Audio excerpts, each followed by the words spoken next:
عالمی صورتحال روز بدل رہی ہے اور اس بدلتی صورتحال کے ساتھ ساتھ پاکستان کو خود کو ایڈجسٹ کرنا بہت ضروری ہے، کیونکہ یہ ایک نئی عالمی بساط جو ہے اس میں تمام معاملات کو اگر پاکستان صحیح سے لے کر نہیں چلا تو سب سے بڑا پرابلم یہ ہوگا کہ معاشی طور پر پہلے ہی ہم استحصال کا شکار ہیں، کچھ غلطیاں اپنی بھی ہیں، کچھ ظلم پرایوں کے بھی ہیں، لیکن ہم ایسے الجھ جائیں گے کہ آپ تصور نہیں کر سکتے۔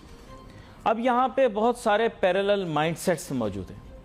ایک مائنڈ سیٹ یہ کہتا ہے جو کہ پاپولر نہیں ہے، میجورٹی پاپولیشن اس میں ایگری نہیں کرتی، لیکن جو اس ملک کی انٹیلیجنسیاں ہیں، اشرافیاں ہیں اور بالخصوص اپر ایچلونز آف ورلڈلی پاور میں بیٹھے ہوئے پاکستان میں، وہ ایسا بلیو کرتے ہیں کہ پاکستان کو ایک پالیسی شفٹ کی دوبارہ سے ضرورت ہے، دوبارہ سے ہمیں ویسٹ کی طرف ٹلٹ ہو جانا چاہیے، ویسٹ کے پسند کی پالیسیاں اپنا لینی چاہیے، کوشش کرنا چاہیے کہ ہم ان کا ون فیور کریں، دوبارہ سے ہم ان کے فیوریٹ بنیں، اور جو مشکلات ہیں، پریشانیاں ہیں، وہ تو اپنی جگہ برقرار ضرور رہیں گی لیکن ان کا زور ٹوٹ جائے گا، یہ ہم کو سوچنا ہے۔ یہ ایک مائنڈ سیٹ ہے، یعنی ایف اے ٹی ایف بھی تھوڑا ہلکا ہاتھ رکھ دے گی، آئی ایم ایف بھی تھوڑا ہلکا ہاتھ رکھ دے گی اور ورلڈ بینک بھی تھوڑا سا اپنا دل کھول دے گا، ٹھیک ہے؟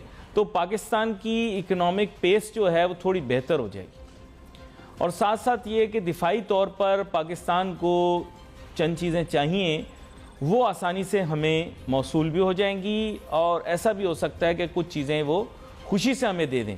جیسے پہلے آپ کو یاد ہوگا F-16 روک دیے تھے، پھر چپکے سے خاموشی سے ہمیں F-16 مل بھی گئے اور جواز بھی ہو گیا اور مطلب بھی پیدا ہو گیا، اور وہ جو ہماری مانگی چیز تھی وہ خاموشی سے ہمیں مل گئی۔ یہ ایک اچھی اسٹریٹجی تھی پاکستان کی۔ F-16 آپ کو یاد ہوگا 90s میں ایک امینڈمنٹ آئی تھی، پریسلر امینڈمنٹ، اس کے تحت یہ ساری چیزیں رک گئی تھیں۔ پھر اس کے بعد جو ہے وہ اب سیکنڈ جو آپ سمجھ لیں مائنڈ سیٹ ہے، وہ یہ کہتا ہے کہ جی ہم بدلہ لیں گے، ہم پنگا لیں گے، ہم ضد لگائیں گے، ہمارے ساتھ بڑی زیادتی ہوئی ہے، ہم چھوڑیں گے نہیں، ہماری پرانی محبت ہمارے ہاتھ سے نکل گئی، اب ہم نئی محبت کی تلاش میں جائیں گے۔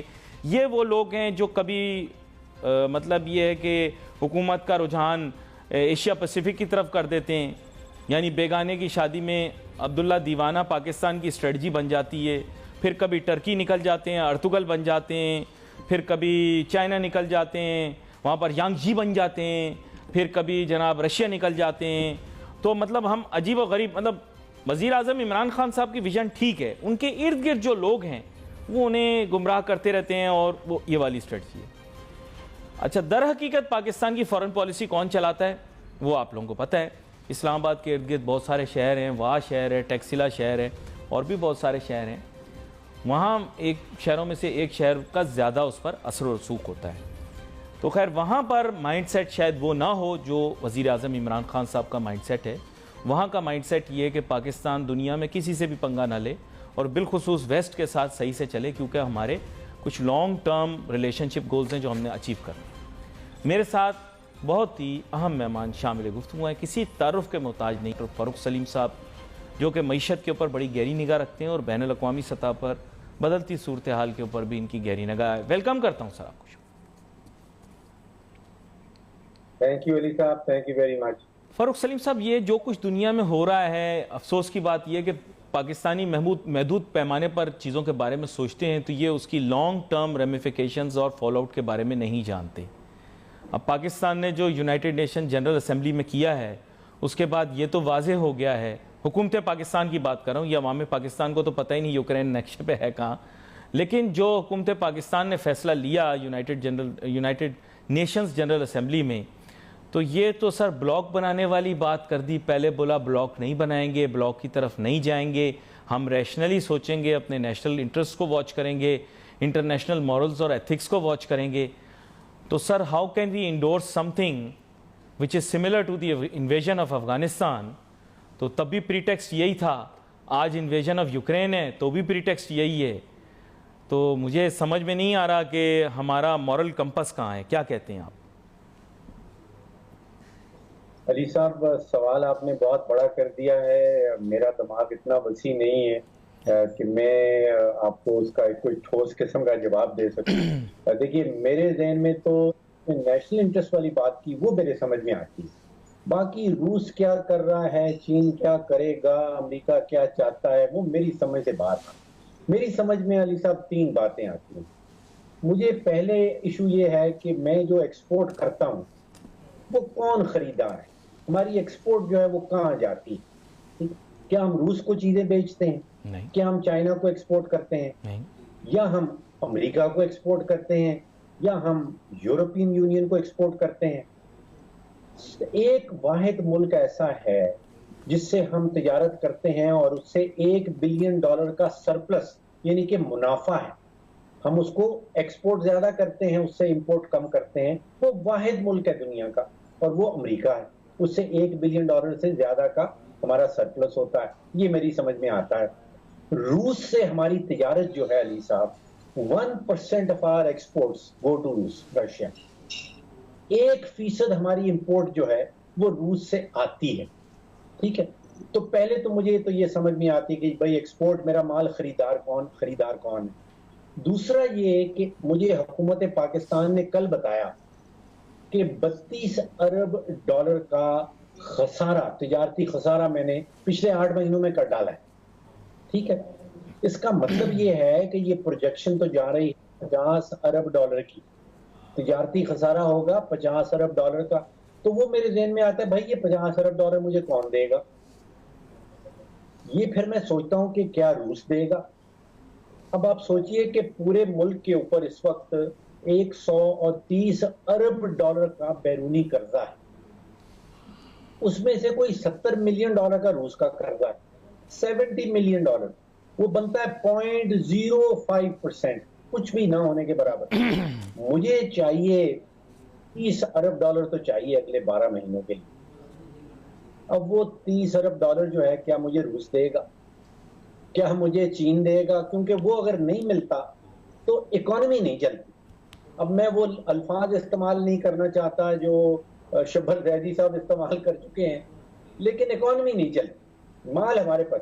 تو میرے ذہن میں تو چھوٹے سے سوالات آپ یہ کہیں کہ وہ جو شبر زیدی صاحب عہدہ چھوڑنے کے بعد کہتے ہیں، کیونکہ عہدہ چھوڑنے سے پہلے وہ کچھ اور ہی کہتے تھے، عہدہ چھوڑنے کے بعد اب جو کہتے ہیں وہ آپ نہیں دہرانا چاہتے، رائٹ؟ ورنہ آپ کہیں تو جو عہدے پر تھے وہ دہرانے والی باتیں میں آپ کو کہتا ہوں آپ 100 دفعہ کریں، کیونکہ جب وہ عہدے پہ تھے وہ بالکل کچھ اور ہی بولتے تھے اور عہدے سے اترنے کے بعد وہ بالکل ہی کچھ اور بولتے ہیں. جی اچھا، اب مجھے وہ $30 ارب کا کھٹک رہا ہے کہ وہ کہاں سے آئے گا. 50 ارب کا خسارہ تو میں نے کر دیا، یہ مجھے حکومت بتا رہی. جی اب مجھے ایک اور بہت بڑا ایشو یہ ہے کہ میں گرے لسٹ میں بیٹھا ہوں FATF پر. کیا روس میری مدد کر سکتا ہے کہ مجھے گرے لسٹ سے نکلوا دے؟ اور خدا نہ کرے کہ اگر میں سب سے پنگا لے بیٹھوں تو میں بلیک لسٹ میں چلا جاؤں، تو پھر وہ جو 8 کروڑ لیبر فورس ہے اس وقت کام کر رہی ہے، ہم ایکسپورٹ کرتے ہیں دنیا بھر کو، ان کا کیا حال ہو جائے گا؟ کہیں وہ بے روزگار نہ ہو جائیں. تو میرے ذہن میں وہ بڑی باتیں جو آپ نے سوال پوچھے کہ روس کیا کرنے والا ہے، یوکرین میں کیا ہونے والا ہے، وہ سیریسلی میری سمجھ سے باہر. لیکن میں آپ کو یہ بتا سکتا ہوں کہ people who sway the actual worldly power in Pakistan have reassured the West that tourism activities can take place between any two countries, but in reality diplomatic relations will not be affected. میں نے بڑی گہری بات کی ہے اور آپ مسکرا بھی دیں گے اس کو سمجھنے کے بعد، کیونکہ ٹورسٹ تو کسی ملک میں بھی جا سکتے ہیں نا سر. اور میں اس کو بڑا کلیئرلی اس لیے مینشن کر رہا ہوں کیونکہ ظاہری بات ہے اب تو لوگ پہلے بلیو نہیں کرتے تھے، لیکن اب آہستہ آہستہ لوگوں کو یقین آنا شروع ہو گیا ہے کہ پاکستان میں بھی، پاکستان کے باہر بھی، اور بین الاقوامی سفارتکار، سفارت خانے اور ہمارے جو اہم لوگ پاکستان کے دنیاوی طور پر اختیار کی پوزیشنوں پر موجود ہیں، چاہے وہ اسمبلیوں میں بیٹھے ہوئے ہوں، کابینہ میں بیٹھے ہوئے ہوں، یا پھر اعلیٰ عہدوں پر فائز ہوں دنیاوی طور پہ، وہ سب پروگرام کو دیکھتے ہیں بغور. اور اس کی وجہ ہمارے مہمانوں کا انتخاب بھی ہے، اس میں کچھ باتیں ہم ایسی بھی کرتے ہیں جو کہ ایک خاص سطح کے لوگ سمجھ سکتے ہیں، ہر کوئی نہیں سمجھ سکتا. تو یہ بھی اس کی ایک وجہ ہے. تو اسی پس منظر کو سامنے رکھتے ہوئے ڈاکٹر فاروق سلیم صاحب، میں آپ سے یہ جاننا چاہتا ہوں کہ دیکھیں یہاں پر پیرللز ہیں. آپ جانتے ہیں ہمارے ملک کی فارن پالیسی جو ہے وہ صرف ہمارے الیکٹڈ آفیشلز ہی نہیں بلکہ ہمارے نیشنل سیکیورٹی آپریٹرز کی بھی اس کے اندر اونرشپ ہے. اور ڈیفینیٹلی جو میرا ایسا خیال ہے کہ ہمارا نیشنل سیکیورٹی آپریٹرز ویسے سوچتا ہے جیسے آپ سوچ رہے ہیں. یہ دیکھیں میں نے بڑی گہری بات کر دی. جیسا آپ سوچتے ہیں اور وہ اپنی پریورٹیز کو آبجیکٹیوز وائز سارٹ آؤٹ کرتے ہیں اور اسی حساب سے جو ہے وہ اپنے ڈیسیژنز بھی لیتے ہیں. ان کی ویسٹ کے ساتھ جو بھی ڈسکورس ہو رہا ہوگا اس میں وہ اس کو بہت کلیئر کر رہے ہوں گے ویسٹ کو کہ we are following a policy that puts national priorities and international morals and ethics before political interests. مطلب یہ میری ایک جنرل انڈرسٹینڈنگ ہے. ایف آئی ایم رانگ آپ میری نفی کر کے میری اصلاح کر دیں. اور اس کے اندر ظاہری بات ہے ان دا لارجر سینس اب یہ کلیئر ہو چکا ہے کہ نیشنل سیکیورٹی میں economics is one of the top priorities. جی کیا کہنا چاہیں گے آپ؟ علی صاحب آپ نے مجھے محسوس ایسا ہو رہا ہے کہ میں 11 کلومیٹر دور بیٹھا ہوں پنڈی سے، لیکن مجھے لگتا ہے کہ آپ کو پنڈی کے بہت ہی زیادہ قریب. نہیں بالکل. اسلام آباد میں ہم لوگ کوشش کرتے ہیں کہ اس شہر کا زیادہ نام نہ لیں کیونکہ اس کی پھر بڑی ریپرکشنز ہو سکتی ہیں. میں تو لیتا ہی نہیں. دیکھیے میں بڑا چھوٹا سا سوچتا ہوں خارجہ پالیسی میرے سمجھ سے باہر کی بات. میں تو یہ کہتا ہوں کہ خارجہ پالیسی کے جو ستون ہیں وہ ایک تو ڈیٹا بیسڈ. دیکھیں ہم جذبات کی بنیاد کے اوپر کیا اپنی خارجہ پالیسی بنائیں گے یہ سوال ہے، یا ڈیٹا اکٹھا کر کے بنائیں گے کہ جی یہ ڈیٹا ہے. اور نیشنل انٹرسٹ، ہمارا قومی مفاد کس خارجہ پالیسی میں ہے، 22 کروڑ پاکستانیوں کا مفاد کیا ہوگا، وہ خارجہ پالیسی بنانی ہے. میرے ذہن کے مطابق مجھے وہ سمجھ آتی. روس چڑھ گیا یوکرین کے اوپر یا نہیں چڑھ گیا، میرا قومی مفاد جو ہے وہ کہاں پہ ہے.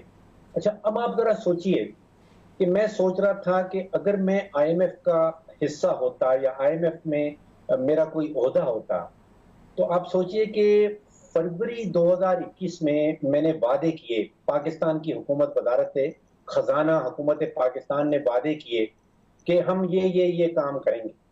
یہ اس وقت ڈاکٹر حفیظ شیخ صاحب تھے، انہوں نے کہا کہ 610 ارب روپیہ اضافی اکٹھا کریں گے پیٹرول اور ڈیزل کی مد میں اضافی ٹیکس لگا کے، 6 روپے فی یونٹ بجلی بڑھا کے. ہم نے وعدے کیے، وعدے اپروو ہو گئے، ہم نے $500 ملین وصول کر لیا. اسٹیٹ بینک میں $500 ملین کی قسط آ گئی. اپریل میں ہمارے پاس ایک نیا وزیر خزانہ صاحب آ گئے، شوکت ترین صاحب. انہوں نے کہا بھائی ہم نے تو نہیں بڑھانے ٹیکسز، ہم نے تو جو وعدے کیے تھے وہ پورے نہیں کرنے. اب آپ سوچئے کہ وہ آئی ایم ایف والا بیٹھا کیا سوچتا ہوگا. وہ سوچتا ہوگا کہ وزارت خزانہ حکومت پاکستان نے وعدے کیے، ان وعدوں کے نتیجے میں ہم نے ان کو $500 ملین دیا، اب یہ مکر گئے ہیں. اب آپ سوچئے کہ دوبارہ ہم نے یہی کام کیا. جنوری 2022 آپ کو یاد ہے منی بجٹ آیا تھا. منی بجٹ میں ہم نے اعلان کیا تھا کہ ٹیکسز بڑھا رہے ہیں. منی بجٹ میں وزیر خزانہ صاحب نے کہا تھا کہ 4 روپے فی لیٹر پیٹرول اور ڈیزل کے اوپر لگائیں گے اور اضافی پیسے وصول کریں گے. ہم آئی ایم ایف کا حصہ بن گئے، ہم نے معاہدے پہ سائن کر دیے، ہم نے وعدے کر دیے لکھے ہوئے. آئی ایم ایف نے ہمیں $1 بلین دے دیا، اسٹیٹ بینک میں $1 بلین آ گیا. اب فروری 28 زیادہ دیر بھی نہیں ہوئی، جنوری پہلا مہینہ، فروری دوسرا مہینہ، وزیر اعظم صاحب نے آ کے جو تقریر کر ڈالی، سارے وعدے نے کیے تھے جو ہماری وزارت خزانہ نے کیے تھے، اس کے بعد ہم نے $1 بلین وصول کر لیا تھا. اب ہم پھر مکر بیٹھے. یا تو وعدے کریں نا. اب 22 کروڑ ملک لوگوں کا یہ ملک، اس کی وزارت خزانہ، اس کی حکومت عالمی اداروں سے جا کے ایسے وعدے کرتی ہے، 1 مہینے کے بعد، 3 ہفتے کے بعد، 4 ہفتے کے بعد ہم مکر بیٹھتے ہیں. مطلب ایسا یہ کیا طریقہ کار ہے؟ ہم کیا پیغام دینا چاہ رہے ہیں دنیا بھر کو کہ یہ ملک ہے جو وعدے کرتا ہے، پیسے وصول کر لیتا ہے اور پھر وعدے توڑ بیٹھتا ہے. اچھا اب پاکستانیوں کے لیے ذرا علی صاحب سوچئے، میں ریئلی سوچتا رہتا ہوں کہ یہ اتنی کنفیوژن کیا ہے؟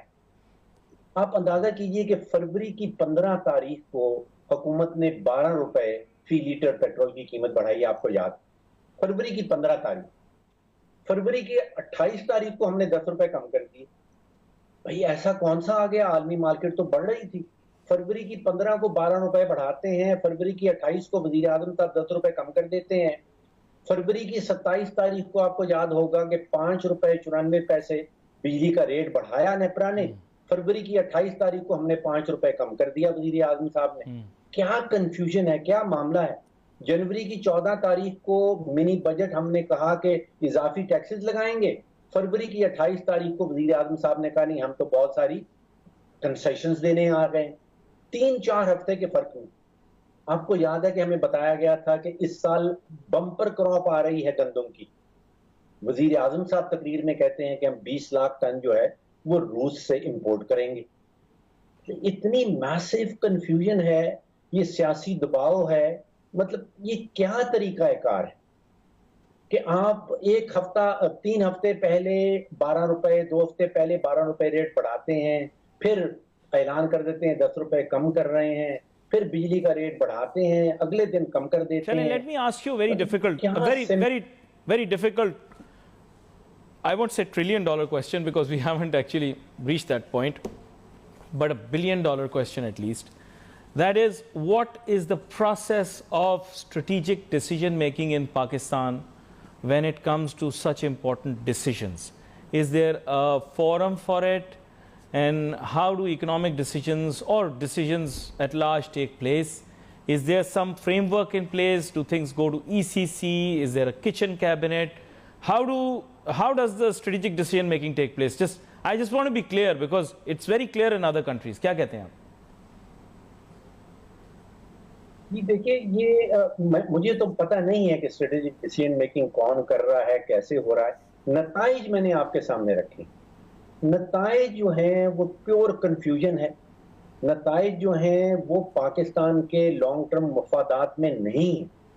دیکھیے، اگر پی ٹی آئی کی حکومت جو ہے وہ سیاسی بقا کی جنگ لڑ رہی ہے تو وہ معاشی ہتھیار استعمال کر رہی ہے اس وقت. مطلب پریشر پیپلز پارٹی کی لانگ مارچ کا ہے، پریشر اعتماد ہے پی ڈی ایم کی طرف سے، اور اس کے عوض آپ معاشی ہتھیار استعمال کر رہے ہیں کہ آپ 10 روپے چھوٹ دے دیتے ہیں پیٹرول کے اندر، 5 روپے چھوٹ دے دیتے ہیں آپ بجلی کے اندر. اور جو نسخہ میرے تخمینے کے مطابق یہ بنتا ہے، یہ تقریباً 350 ارب روپے کا نسخہ ہے. اس کو آپ منی بجٹ کہہ لیں ایک قسم کا. اب آپ نے 350 ارب کا اعلان کر دیا، آپ نے یہ نہیں سوچا کہ یہ 350 ارب پہلی بات تو یہ آئے گا کہاں سے، اور یہ اگر ہم نے نوٹ چھاپنے ہیں تو آپ تو ایک قانون پاس کر چکے ہیں کہ اسٹیٹ بینک جو ہے وہ آزاد ہے. اگر نوٹ چھاپ کے یہ معاملہ پورا کرنا ہے تو پھر مزید مہنگائی آئے گی. مطلب آپ معیشت کو بھی استعمال کر رہے ہیں پیورلی سیاسی آبجیکٹو اچیو کرنے کے لیے. لیکن لانگ ٹرم کے لیے یہ جس کو وہ پاپولسٹ پالیسی کہتے ہیں کہ ٹھیک ہے بھئی میں کامیاب ہو جاؤں لیکن ملک کا اور معیشت کا اور بجٹ ڈیفیسٹ کا بے شک بیڑا غرق ہو جائے. تاہم یہ بار بار یہ کہتے رہے کہ میری نالج محدود ہے، میری نالج محدود ہے، لیکن بہت ساری وہ تو خیر ہر ایک کی ہی جو ہے سوچ و فکر محدود ہے. صرف میرا رب جو ہے اس کے پاس جو ہے وہ باؤنڈ لیس نالج ہے. لیکن جتنا انہوں نے خود کو محدود بتایا، میں ماننے کو تیار نہیں ہوں کہ اتنے محدود بھی ہو گئے ہیں. سر بہت ساری چیزوں کے بارے میں آپ کو پتہ ہے، آپ جان بوجھ کے بول نہیں رہے میرے خیال سے. آپ بھی صحیح کھیل رہے ہیں بالکل. وہ کہتے ہیں نا کہ you are playing the right اور you are making the right moves on the chess board. دیکھیں میں آپ سے بڑی کینڈیڈ ڈسکشن کرنا چاہتا ہوں. دیکھیں آپ کو یہ اوپنلی اب ریکگنائز کرنا پڑے گا کہ یہ اسٹیٹ آف کنفیوژن ہے. آپ اس کو ریکٹیفائی کیسے کرنا ہے؟ دیکھیں سلوشن بیسڈ آ جاتے ہیں. چلیں پھر آپ بتائیں کہ how do we fix this, because you see we got I am trying to I am not seeing I am trying to instigate you to say some thing جو تھوڑا لوگوں کو ڈسٹرب کرے. لیکن ٹو بی ویری فرینک آپ کے پاس اچھا you have good things on your plate. You have very good minister for planning and development. You have seasoned business man as a minister for industries and commerce. You have a mature minister when it comes to information. You have a very, very solid minister when it comes to energy. So I don't see you smiling, and that's a good thing. تو میں ویسے آپ سے جاننا چاہ رہا ہوں کہ یہ کس طرح سے اب اس کا سلوشن کیا ہے، یہ بتائیے مجھے. علی صاحب مجھ سے آپ اتنے آبزروینٹ ہیں، آپ بات بھی کر رہے ہیں، آرگومنٹ بھی بنا رہے ہیں، اور ساتھ میں میرا ریئیکشن بھی، باڈی لینگویج کو بھی نوٹ کر رہے ہیں. خدایا مجھے تو اتنی چیزیں ایک جگہ نظر نہیں آ سکتی. دیکھیے معاملہ ہے نتائج کا. میں آپ کی ساری باتیں ماننے کو تیار کہ ہمارے پاس بہت زبردست ٹیم ہے، ہمارے پاس بہت زبردست وزراء ہیں. نتائج کیا آ رہے ہیں؟ دیکھیے اب 41-42 مہینے ہو گئے، اب نتائج کا معاملہ ہے. ایک نتیجہ تو ہمیں کل پتہ چلا، اور وہ نتیجہ یہ ہے کہ پاکستان کی 74 سالہ معاشی تاریخ میں کوئی 8 مہینے آپ کو ایسے نہیں ملیں گے جس میں ہم نے $32 ارب کا خسارہ کر ڈالا. 8 مہینے میں $32 ارب کا خسارہ ہے.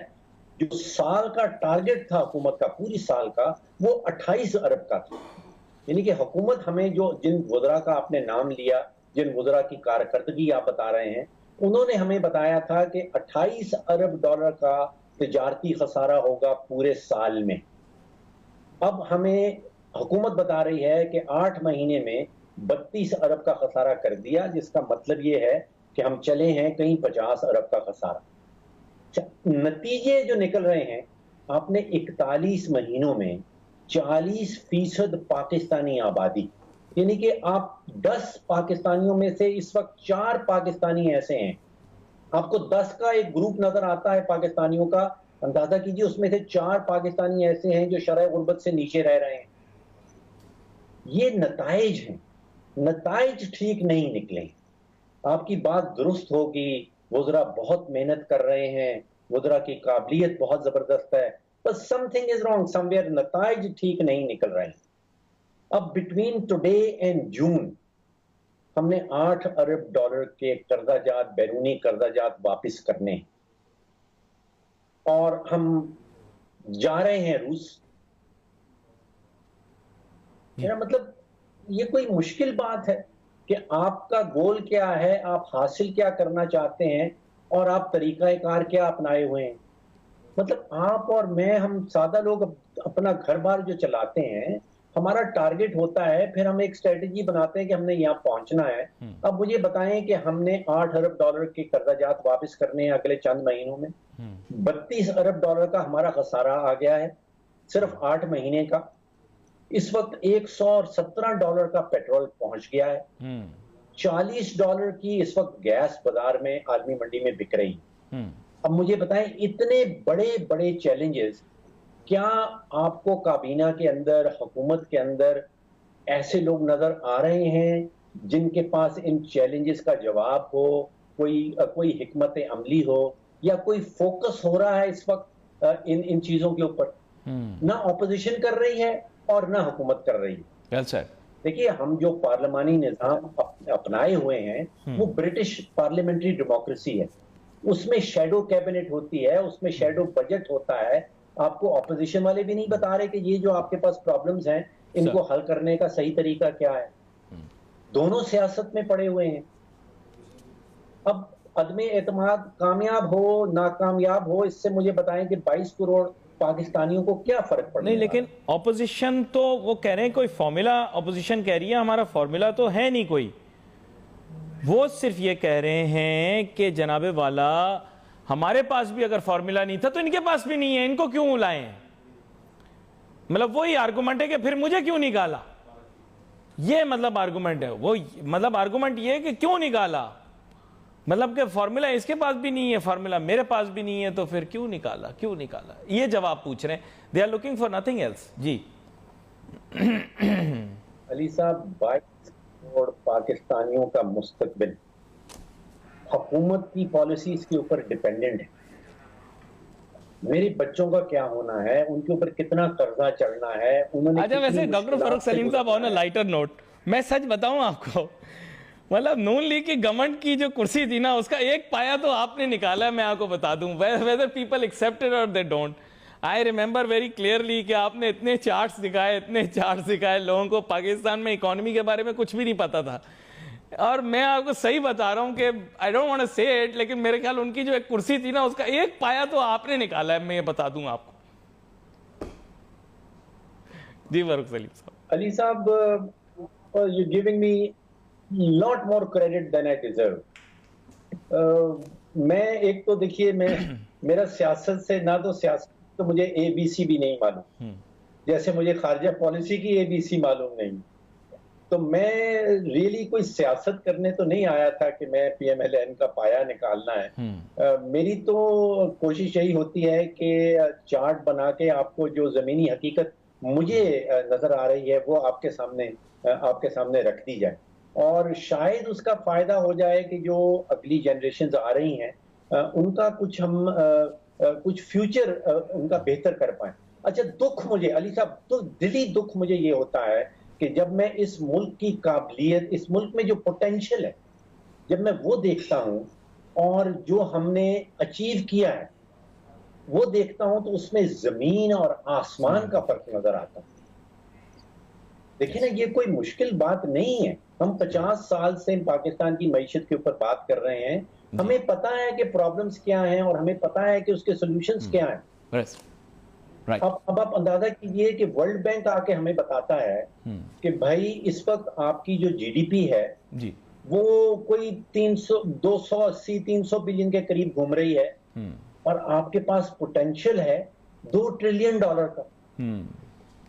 یہ رپورٹ چھپی ہے, اس کو کہتے ہیں کہ پاکستان ایٹ 100. ورلڈ بینک نے رپورٹ چھاپی. اب مجھے بتائیں کہ وہ کہتا ہے کہ اس وقت پاکستان کے اندر جو پوٹینشل ہے سولر انرجی کا, شمسی توانائی سے جو مفت کی انرجی ہے نا, خدا نے آپ کو سورج دیا ہے, وہ 20 لاکھ میگا واٹ کی ہے, اور اس وقت ہم 550 میگا واٹ جنریٹ کر رہے ہیں. اب ذرا پوٹینشل اور اچیو جو ہم نے کیا ذرا مقابلہ کر کے دیکھیں. 20 لاکھ ٹن کا پوٹینشل ہے, 500 آپ میگا واٹ انرجی جنریٹ کر رہے ہیں. جو ونڈ پاور ہے, ونڈ پاور کا پوٹینشل ورلڈ بینک والے ہمیں یہ بتاتے ہیں کہ 3.5 لاکھ میگا واٹ کا اس ملک کے اندر ونڈ پاور کا پوٹینشل ہے. ونڈ کی تو آپ کی مفت کی انرجی ہے نا, ہوا چلنی اور آپ نے بجلی نکالنی ہے. اور ہم اس وقت کہاں بیٹھے ہیں, 1428 میگا واٹ ہم نے اچیو کیا, اور ہمارا پوٹینشل ہے 3.5 لاکھ میگا واٹ. تو خدایا جو پوٹینشل ہے اس سے 20% تو اچیو کر کے دکھا دیں. بس یہ باتیں جو آپ کر رہے ہیں یہ سننے کے بعد ہر پاکستانی جو میں کہوں گا کہ سمجھتا ہو چیزوں کو, وہ آپ جیسے ہی خیالات رکھتا ہو. میں یہ کہہ سکتا ہوں کہ آج میرے پاس وقت محدود ہے. میری خواہش تو یہ تھی کہ مزید بھی گفتگو ہوتی, لیکن اب یہ کہ آگے دنوں کے اندر آپ کے ساتھ اور بھی گفتگو ہوگی. We wait for a message on Facebook. Ali Nasir, ہماری ٹیم کو اجازت دیجیے. اللہ حافظ.